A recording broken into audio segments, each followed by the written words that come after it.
децата на група Звездичка.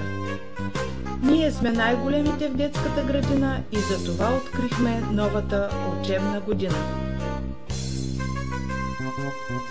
Като най-големи учим и знаем най-много. Взехме участие в практическо занятие по БАК на тема Млад огнеборец. Запознахме се с пожарникарите и техниката, която те използват. Показахме им колко много знаем и станахме добри приятели с тях.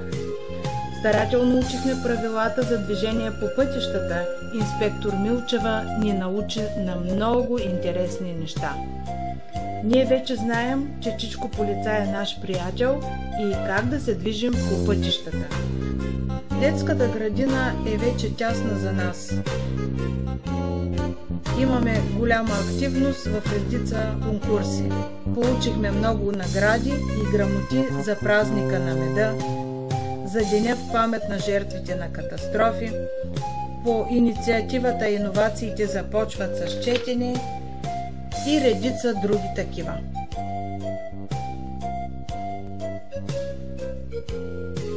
Нашето старание по отношение на участие в 7-я национален конкурс на издателска група Просвета беше възнаградено с грамоти за детската градина, педагогическите специалисти и 4 деца.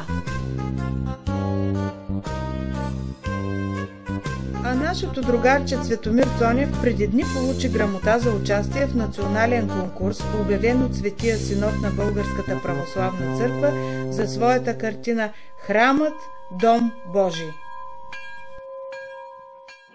Положителна награда за Цветомир Владимиров Цонев от детска градина Щастливо детство град Ветрово.